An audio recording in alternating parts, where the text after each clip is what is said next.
அனைவரையும் வாழ்த்தி வணங்கி மகிழ்கிறோம். அன்பிற்கினியவர்களே, சிரவை ஆதீனம் தவத்திரு ராமானந்த குமர குருபர அடிகளார் அவர்களின் மீது வழக்கு பதியப்பட்டுள்ளது அருளாளர்கள் மத்தியிலே மிகப்பெரிய அதிர்வலையை ஏற்படுத்தி இருக்கிறது. பக்தர்கள் மத்தியிலே மிகப்பெரிய குமரலை ஏற்படுத்தி இருக்கிறது. மதுரையிலே நடைபெற்ற முருக பக்தர்களினுடைய மாநாட்டிலே கலந்து கொண்டு அருளரை வழங்கிய சிரவை ஆதீனம் அவர்கள் உட்பட 7 பேர்களின் மீது வழக்கு பதியப்பட்டிருக்கிறது. எதற்காக இந்த வழக்கு பதியப்பட்டிருக்கிறது? இந்த வழக்கு பதியப்பட்டிருக்கிறதனுடைய விளைவு என்னவாக இருக்க போகிறது?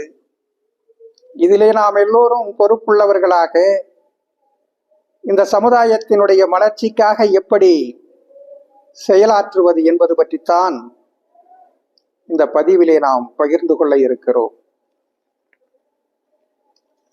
நம்முடைய சிரவை ஆதீனம் அவர்கள் உட்பட 7 பேர் மீது இந்த வழக்கு பதிவு செய்யப்பட்டிருக்கிறது. அவர்கள் யார் யார் என்றால், காடேஸ்வரா சுப்பிரமணியம் தலைவர் இந்து முன்னணி, முத்துக்குமார் மாநில செயலாளர் இந்து முன்னணி, பக்தன் தென் பிராந்திய தலைவர் இந்து முன்னணி, வன்னியராசன் தென்னிந்திய தலைவர் RSS, அண்ணாமலை பிஜேபி தேசிய செயற்குழு உறுப்பினர், நயினார் நாகேந்திரன் தமிழக பிஜேபியினுடைய தலைவர், சிரவை ஆதீனம் குமரகுரு சுவாமிகள் மற்றும் RSS இந்து முன்னணி சங்க பரிவார அமைப்புகளினுடைய நிர்வாகிகள் மீது இவர்களெல்லாம் குற்றம் புரிந்திருக்கிறார்கள் என்று வாஞ்சிநாதன் என்கிறவர் கொடுத்த புகாரினுடைய அடிப்படையிலே மதுரை ES3 அண்ணாநகர் காவல் நிலையத்தில் துணை ஆய்வாளராக இருக்கக்கூடிய முருகேசன் SI அவர்கள் இந்த வழக்கை பதிவு செய்திருக்கிறார்கள். வழக்கு எண் 497/2025. குற்றவியல் சட்டம் பாரதிய நியாய சங்கீதா PNS 2023 சட்டத்தின்படி அதனுடைய பிரிவுகள் 196 1A, 299, 302, 353 1, 353B, 353 2 ஆகிய பிரிவுகளின்படி இந்த வழக்கு பதிவு செய்யப்பட்டிருக்கிறது. இவர்கள் மீது என்ன குற்றச்சாட்டு சுமத்தப்பட்டிருக்கிறது என்றால், அதனுடைய சுருக்கம், இவர்களினுடைய செயல்பாடுகள் இந்த மாநாட்டை முன்னின்று நடத்தி திட்டமிட்டு இந்து கிறிஸ்துவ முஸ்லிம் மக்களிடையே பிளவு மதவெறியை தூண்டி வெறுப்பையும் வன்முறையையும் விதைத்து தமிழ்நாட்டின் அமைதி வளர்ச்சியை சீர்குலைத்து நாட்டின் ஒற்றுமைக்கு குந்தகம் ஏற்படுத்தி மாநிலத்தின் பாதுகாப்பிற்கு அச்சுறுத்தலை ஏற்படுத்தக்கூடியதாக உள்ளது. இவர்கள் மற்றும் இவர்களோடு RSS இந்து முன்னணி சங்க பரிவார அமைப்புகளினுடைய நிர்வாகிகளும் இந்த குற்றத்தை இழைத்திருக்கிறார்கள். எனவே இவர்கள் மீது வழக்கு பதிவு செய்து நடவடிக்கை எடுக்க வேண்டும் என்கிற குற்றச்சாட்டினுடைய அடிப்படையிலே இந்த வழக்கு பதிவு செய்யப்பட்டிருக்கிறது. முருக பக்தர்களினுடைய மதுரை மாநாடு என்பது உலகமே அறிந்த ஒன்றாகும். 10 லட்சத்திற்கும் மேற்பட்ட முருக பக்தர்கள் ஒன்று கூடி மிக கட்டுப்பாட்டோடு, ஒழுக்கத்தோடு, பண்போடு, நெறியோடு நடத்திய இந்த தேசத்திற்கே வழிகாட்டக்கூடிய ஒரு மாநாடாக நிகழ்ந்தது என்பது அனைவரும் அறிந்த ஒன்றாகும். அங்கே கலந்து கொண்ட பல லட்சக்கணக்கான மக்கள் அங்கே ஆற்றிய உரைகளை, அந்த நிகழ்ச்சிகளை நேரடியாக பார்த்தார்கள். நாடு முழுவதும் இருக்கக்கூடிய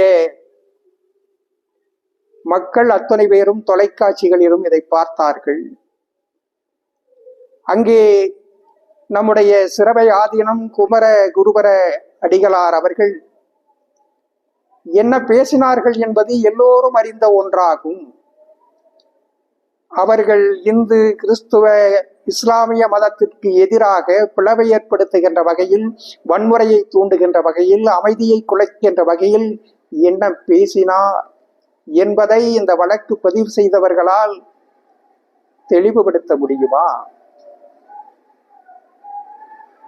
அங்கே பேசிய அருளுரை ஆற்றிய சிரவை ஆதீனம் அவர்கள் இந்த மண்ணிலே இருக்கக்கூடிய மக்கள் அத்துணை பேரும் அன்பும் கருணையுமாக வாழ வேண்டும், சக மனிதர்களோடு இணக்கமாக வாழ வேண்டும், அதற்கான வழிகாட்டுதலையும் வரத்தையும் தரக்கூடியவன் முருகப்பெருமான்.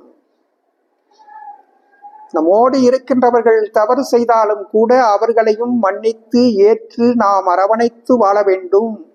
இதைத்தான் முருகப்பெருமான் துன்பம் இழைத்தவர்களை மயிலாகவும் சேவலாகவும் கொடியாகவும் வைத்து கொண்டு நமக்கு வழிகாட்டுகிறான்.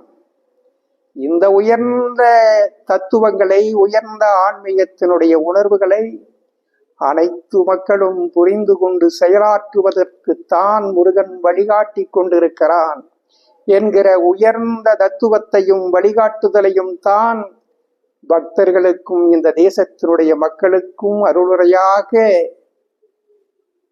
சிரவை ஆதீனம் அவர்கள் வழங்கினார்கள். அப்படி இருக்கின்ற பொழுது பொய்யான குற்றச்சாட்டை ஒருவர் கொடுக்கிறார் என்று சொன்னால் அந்த பொய்யான குற்றச்சாட்டை ஏற்றுக்கொண்டு அந்த வழக்கை பதிவு செய்திருக்கக்கூடிய காவல்துறை அதிகாரிகளுக்கே தெரியும் இது பொய்யான குற்றச்சாட்டு, அப்படிப்பட்ட நிகழ்வு அங்கே நிகழவில்லை என்பது தெரிந்திருந்தும் இந்த வழக்கை பதிவு செய்திருக்கிறார்கள் என்றால் அதனுடைய நோக்கம் என்ன? அருளாளர்களாக இருக்கக்கூடியவர்கள், ஆதீனமாக இருக்கக்கூடியவர்கள், பீடாதிபதிகள், துறவிகள், சாதுக்கள், சன்னியாசிகள் போன்றவர்கள் எல்லாம் இந்த மண்ணில் பொதுவெளியிலே வந்து மக்களுக்காக செயலாற்றக்கூடாது என்று அவர்கள் திட்டமிட்டு இதை செயல்படுத்தி இருக்கிறார்கள். இந்த நிகழ்வானது சிரவை ஆதீனம் அவர்களுக்கு மட்டும் நிகழ்ந்திருக்கக்கூடிய ஒரு நிகழ்வு அல்ல. தமிழகத்திலே இருக்கக்கூடிய அத்துணை அருளாளர்களையும் அவமானப்படுத்தி இருக்கிறார்கள், அத்துணை அருளாளர்களையும் காயப்படுத்தி இருக்கிறார்கள், அத்துணை அருளாளர்களையும் இழிவுபடுத்தி இருக்கிறார்கள். இப்படிப்பட்ட நிலைமையை இந்த மண்ணிலே அனுமதிப்பது என்பது மிகப்பெரிய தவறாக மாறிவிடும். எனவேதான் இதற்கு தீர்வுகளை எட்ட வேண்டும். இங்கே அருள் சார்ந்த நடைமுறைகள், அறம் சார்ந்த செயல்பாடுகள் இந்த மண்ணிலே தலைத்திருப்பதற்கான அருளாளர்களினுடைய பணி தொடர்ந்து எந்த விதமான இடையூறும் குறுக்கீடும் இல்லாமல் இந்த மண்ணிலே நிகழ்த்தப்பட வேண்டும். அந்த தர்மத்தை காப்பாற்ற வேண்டியது ஒவ்வொரு அருளாளர்களினுடைய, ஒவ்வொரு பக்தர்களினுடைய கடமையாக இருக்கிறது. அதை நிறைவேற்றுவதற்கு நம்முடைய சிரவை ஆதீனம் அவர்களுக்கு நிகழ்ந்திருக்கக்கூடிய இந்த மோசமான நிகழ்வுக்கு எப்படி நாம் விடை காண வேண்டும், இதற்கு எப்படி தீர்வை ஏற்படுத்தி கொள்ள வேண்டும் என்பதற்காக 5/7/2025 சனிக்கிழமை மதியம் 1 மணிக்கு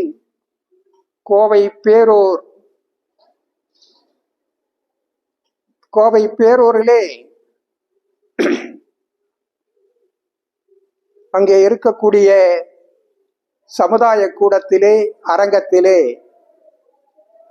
இந்த ஆலோசனை நிகழ்வு நடைபெறுகிறது. அதிலே அனைத்து அருளாளர்களும், பீடாதிபதிகள், மடாதிபதிகள், ஆதீனங்கள், அருளாளர்கள், துறவிகள், சாதுக்கள், சன்னியாசிகள் அத்துணை பேரும் இறை அன்பர்களும் கலந்து கொண்டு தங்களுடைய ஆலோசனைகளையும் கருத்துக்களையும் தர வேண்டும் என்று அன்போடு கேட்டுக்கொள்ளுகிறோம். நாம் காவல்துறைக்கு முன்வைக்கக்கூடிய வேண்டுகோள், அனைத்து அருளாளர்களினுடைய சார்பாக இந்த பொய்யான வழக்கு என்பதை நீங்கள் தெரிந்திருந்தும் ஒரு வழக்கு பதிவு செய்திருக்கிறீர்கள் என்று சொன்னால் இதை உடனடியாக நீங்கள் ரத்து செய்ய வேண்டும், விளக்க வேண்டும். இந்த செயலின் மூலமாக சிரவை ஆதீனம் அவர்களை என்ன தீவாந்தரத்திற்கு அனுப்பிவிட முடியுமா? அல்லது மீண்டு வர முடியாத சிறை தண்டனையை அழித்து விட முடியுமா? அல்லது சிரசேதம் செய்துவிட முடியுமா? ஒன்றும் செய்ய முடியாது என்பது உலகறிந்த உண்மைதான். ஆனால் இந்த ஆதீனமாக இருக்கக்கூடியவர்கள் காவல்துறையிலே வழக்கு பதிவு செய்யப்பட்டவர்கள். காவல்துறையிலே குற்றவியல் வழக்கு செய்யப்பட்ட இப்படிப்பட்ட மனிதர்கள் எல்லாம் ஆதீனமான்களாக அருளாளர்களாக இருக்கலாமா என்று மேடை போட்டு பேசுவதற்கு பயன்படுத்தலாம், அவமானப்படுத்துவதற்கு பயன்படுத்தலாம், அசிங்கப்படுத்துவதற்கு பயன்படுத்தலாம். இத்தகைய நிலைமையை, ஒரு மலிவான நிலைமையை நம்முடைய நிர்வாகமும் காவல்துறையும் ஏற்படுத்துவது நியாயமா என்பதை அவர்கள் சிந்தித்து பார்க்க வேண்டும். நாட்டிலே எத்தனையோ பணிகள் நாம் நிறைவேற்றுவதற்கு காத்து கொண்டிருக்கிறது. அந்த கடமைகளை எல்லாம் விட்டுவிட்டு இந்த மலிவான செயல்களுக்கு நம்முடைய நிர்வாகங்கள் சென்று கொண்டிருப்பது நியாயம்தானா என்பதை சிந்தித்து பார்த்து, காவல்துறையிலே இருக்கக்கூடிய அதிகாரிகள், உயர் அதிகாரிகள் எல்லாம் இதிலே கவனம் செலுத்தி உடனடியாக சிரவை ஆதீனம் அவர்கள் மீது போட்டிருக்கக்கூடிய பொய் வழக்கை ரத்து செய்ய வேண்டும், விலக்க வேண்டும் என்று அனைத்து அருளாளர்களினுடைய சார்பாக நாம் வேண்டுகோள் வைக்கிறோம். நாளை நடைபெற இருக்கக்கூடிய அந்த ஆலோசனை கூட்டத்தில் இதற்கு தீர்க்கமான தெளிவான முடிவுகள் எடுத்து அதை நடைமுறைப்படுத்துவதற்கு நாம் முன்வருவோம். இந்த சமுதாயத்தில், இந்த மண்ணில் அறம் சார்ந்த மனித வாழ்க்கையையும் தர்மத்திற்கான பாதையையும் வழிகாட்டக்கூடிய செயலில் இந்த மண்ணில் இருக்கக்கூடிய அத்துணை அருளாளர்களும் தொடர்ந்து பயணிக்க வேண்டும் என்பதைத்தான் முருக மாநாட்டின் மூலமாக இந்த மண்ணிலே இருக்கக்கூடிய இறை அருளாளர்களினுடைய எழுச்சியின் மூலமாக நாம் உணர்வு பெற்றிருக்கிறோம். அந்த உண்மையை இந்த உலகம் புரிந்து கொள்வதற்கான சூழலைத்தான் மீண்டும் இந்த மண்ணில் சூரசம்ஹாரம் செய்யக்கூடிய நிலைமையை முருகன் ஏற்படுத்தி விட்டான் என்பதைத்தான் இத்தகைய நிகழ்வுகள் நமக்கு புலப்படுத்துவதாக இருக்கிறது. இவைகளையெல்லாம் கடந்து அறம் சார்ந்த சமுதாயம், அறம் சார்ந்த மனித வாழ்க்கை, அறம் சார்ந்த உலகமாக, அறம் சார்ந்த தேசமாக, அறம் சார்ந்த மாநிலமாக அனைத்து மக்களும் தர்மத்திற்காக வாழுகிற ஒரு உயர்ந்த சமுதாயத்தை மலரச் செய்வதற்கு நாம் எல்லோரும் பயணிப்போம். அனைவருக்கும் பரிபூரண நல்லாசிகள்.